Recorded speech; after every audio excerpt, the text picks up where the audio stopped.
People are always asking you know, what's your favorite memory and that stuff. And, it's like picking your favorite child, you know. It's hard to do, but my first elk was a significant animal to me. And I can remember breaking down when I told my wife over the phone, because it took me 3 years to get the first bull.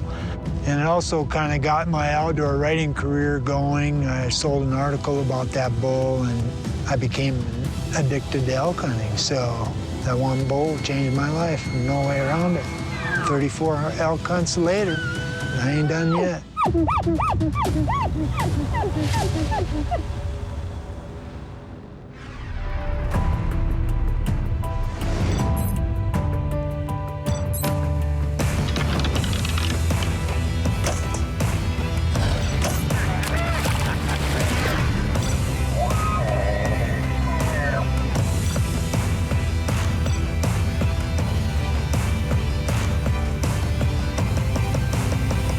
Bowhunter. Presented by Ram Trucks, built to serve.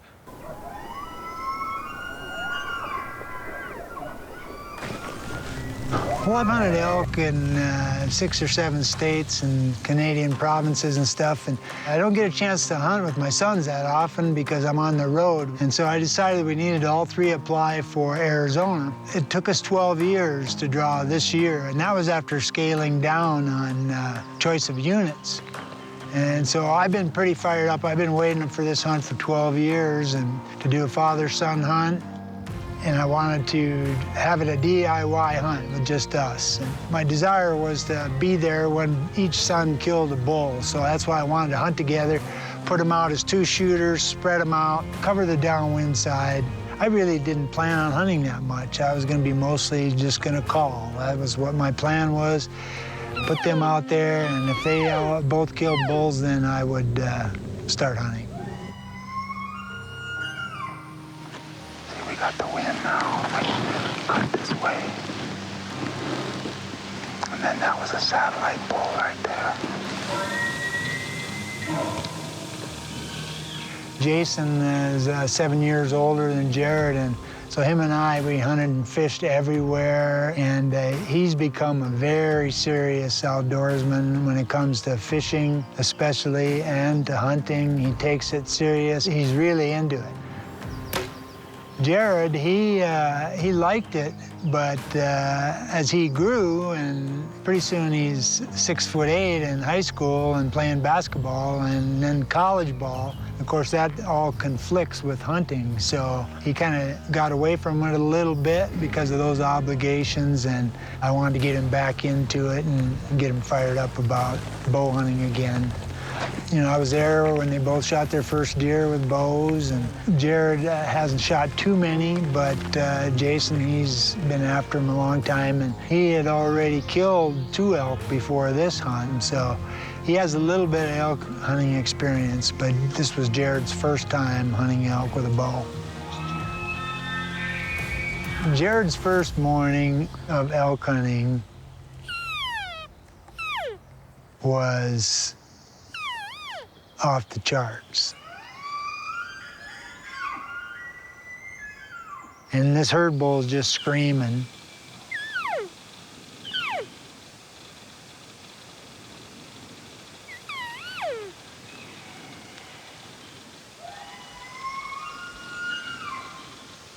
And I don't know what Jared was thinking. I mean, he knew he was going to hear elk, but I don't think he knew what it was going to sound like in the wild.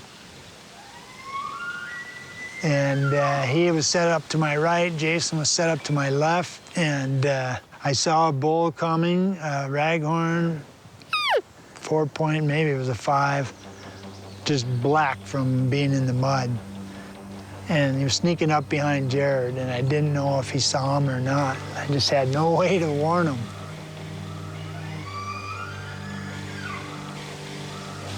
I'm not sure where.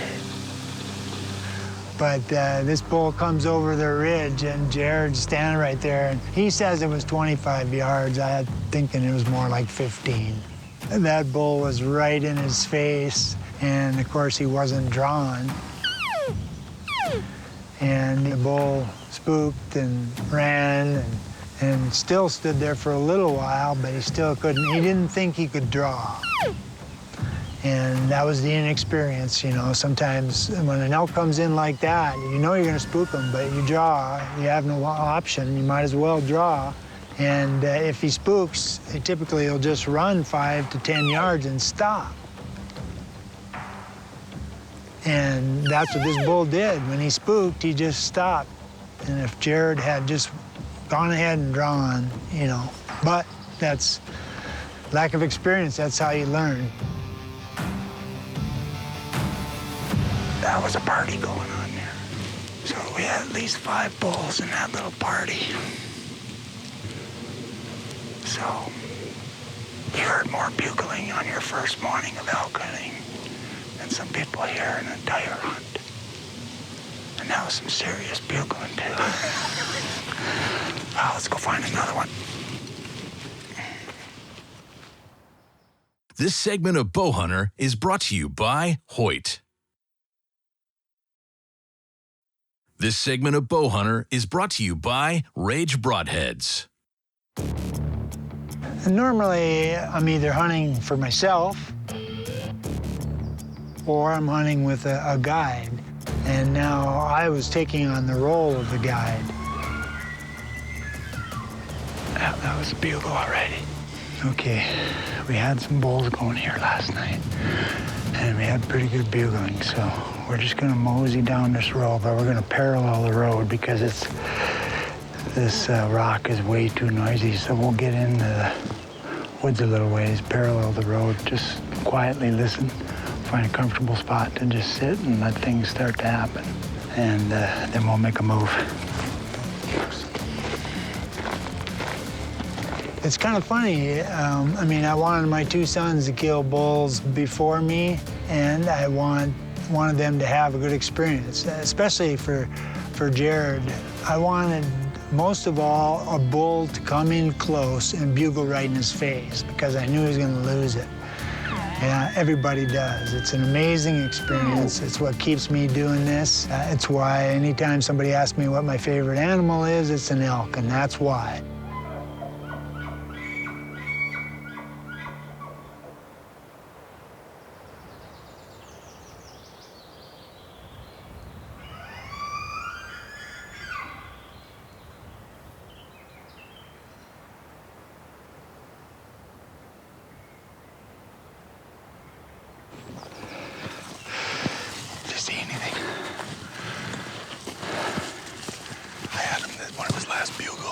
Was down here, and I couldn't tell if he was maybe coming up here or going that way. Hunting in Arizona, it's not as perhaps difficult as hunting in Montana. I mean, you have mountains and you have some terrain and you have some elevation, but not like, you know, Montana or Colorado. So, you know, my dad says it's a pretty easy hunt in terms of, I think he's referred to it as like walking in a mall.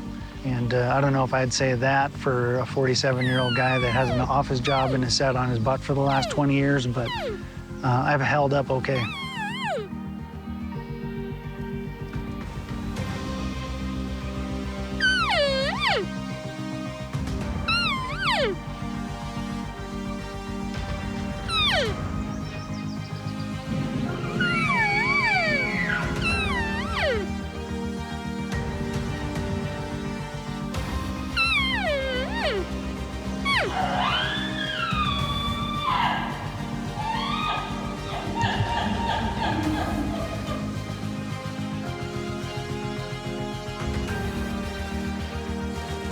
You always need a bit of luck to get a shot when the bulls are responding to the call. But they kept coming, so I kept calling.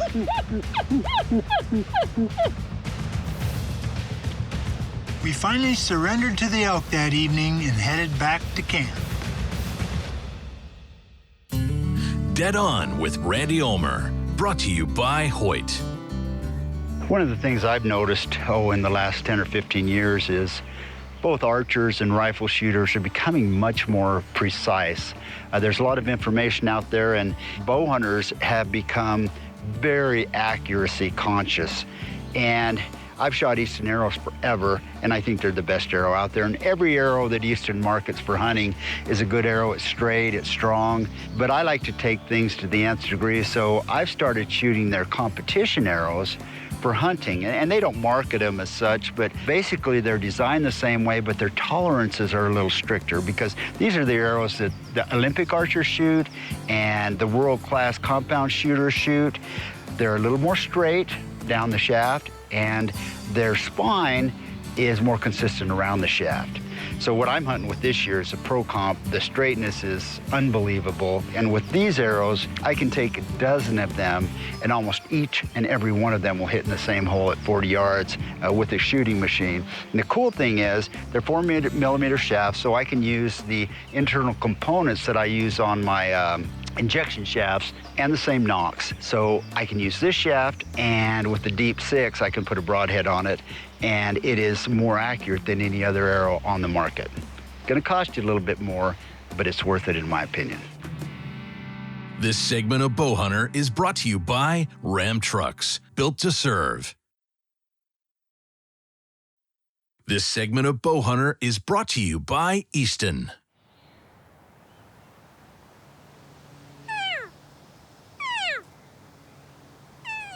Since Jason had some experience and he was capable of doing his own calling and stuff, we decided we should split up, kind of increase our odds a little bit. So he took off one way, and Jared and I went to another spot, parked on this road.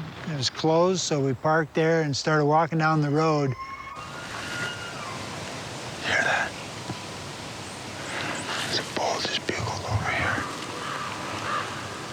At least I think it was a bull.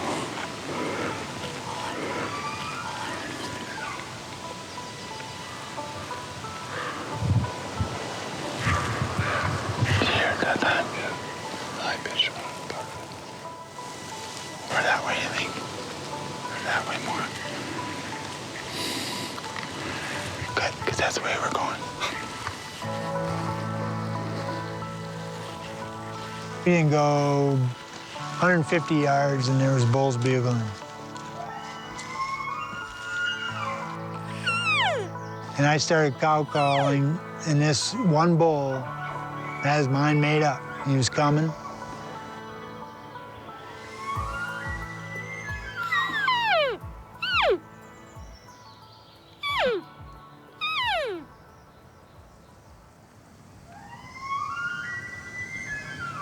Holy crap, he's coming. And I told Jared, get over there by that tree. And since he's 6'8" and hasn't had the best knees after years of basketball, he doesn't want to kneel. So I said, just stand by a tree and look like a tree. So I said, put your back against a big old pine tree, don't move till you got a draw, and you'll be fine. They won't see you. And the elk will not see you if you don't move. And that bull just came in like I had him on a fishing line.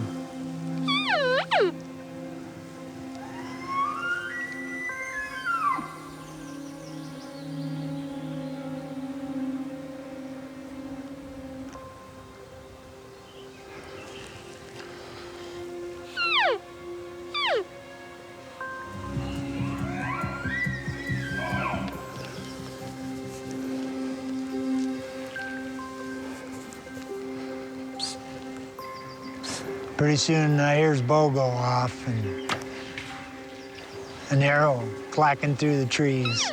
And the bull takes off running. He obviously wasn't hit. What happened? I couldn't get him to stop. I pissed a couple times at him, and I went right over his back. Shot over the top of him. I thought I heard it hit trees. How far? 35. 35. Shaking like a leaf. That's why we do this. And so we had another encounter. And seemingly for the whole week, every time we set up, the bulls always seemed to go his way, much to the chagrin of Jason. But no matter where I put Jared, they started angling his way. That's the way it goes.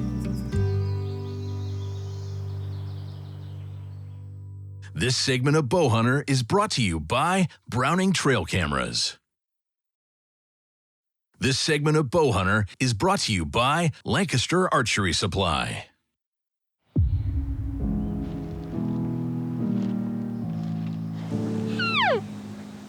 It had been a great morning.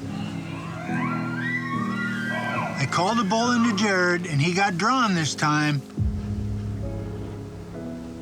but shot over the bull's back. Nerves will do that to an elk hunter.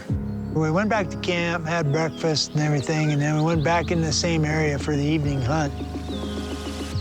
And again, there was bulls bugling in there. And there was one that sounded really good, so we decided to make a move on him.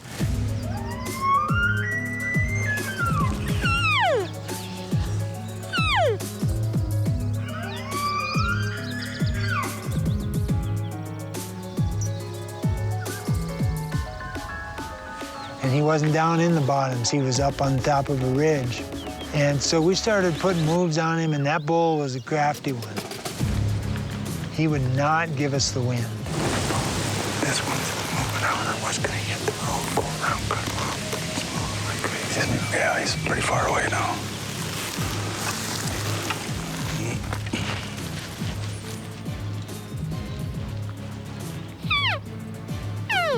And we tried everything. I moved sideways, right, left, all over, trying to get him to come in. He wanted to come in, but he would not give us the wind.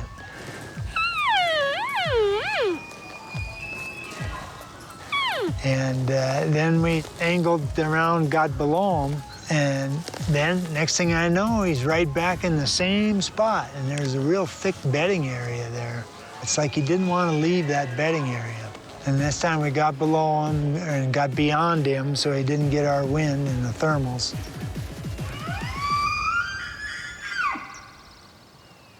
And started calling, and it was too much for him then. We were down and right in his wheelhouse. And he starts coming. I've never heard a bull bugle like that at such close range. I mean, everything was rattling and just...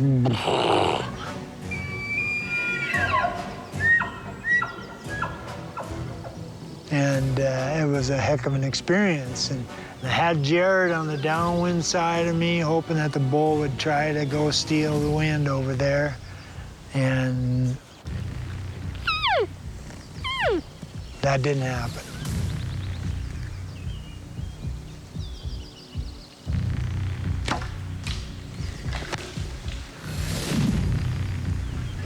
I was standing by a tree holding up the stalker decoy, and I looked over, waiting for this bull to walk to Jared. And when I looked like this around the decoy, the bull's staring at me at 30 yards. And I see some extra stuff going on up on the top of his antlers. And I thought, oh man, I gotta shoot that thing. So I went to draw, and the bull jumps, runs back, stops at about 40. And I just drew, shot right through the stalker decoy, and hit the bull. And it's like, wait a minute, I don't have a cameraman with me. I'm the caller. I'm not supposed to be shooting. I mean, I just completely spaced it out because the cameraman was down by Jared. And so I'm feeling really bad. I'm like, oh, man. I could barely see him. I kept aiming the cow call down there, trying to get him to come down through here. And he wanted to get above me for some reason. Pretty wily. Yeah, he was a smart one. Let's go see if we can find the arrow. Yeah. And so the cameraman comes walking up there and says, oh, I had him in full frame when you shot him. I'm like, oh, my God. I mean, that was a heck of a break. So we waited a little while, took up the trail, found the arrow after about 20 feet or so. I had a feeling, I knew I shot a little bit low. Yeah, that's worried about it, but it's blood up to here. But we started getting really good blood. That's gotta be right there. There's blood right there. And there's right there. Oh, yeah. lungs. The bubbles in the lungs, right? And now it's pouring out. Yeah, it got just a little, and then boom. I mean, it was pouring out of his body, and you could see it on the trail, and there was a couple of places where he stopped, and it was foamy. He was bedded down right there. I tried to get your attention. He was bedded right there. Then there he is laying there, and I didn't see him, but Jared saw him and couldn't get my attention. Bo gets up and runs. I don't know if you call it running. He was hurting pretty bad. So we backed out, went to camp. I don't even have a cameraman behind me. And fortunately, Jake was on the ball. He was below. He had the bull in full frame when I shot. Is he loaded in the back of the truck? No. Damn it. That's the other part of the story. I hate to leave him go till morning because it's probably too warm, but our coyotes will get him. So we went out at about 9:30. It's pitch dark. Took up the trail, found a couple of beds, and went down a steep hill. And there he lay dead. That's awesome. He's mighty. He's blowing snot bubbles still. Yeah, he hasn't been dead long, I don't think. I suppose totally went 200 yards, 250 yards, somewhere in there. Nice 7x9, not a monster, but he actually looked like a Roosevelt bull, or he almost had some crowning like red stag. But I was happy to get a bull down, and even more happy that my cameraman saved me. I guess I gotta be more careful next time. I waited 12 long years to hunt Arizona elk with my sons. Our hunt continues next week.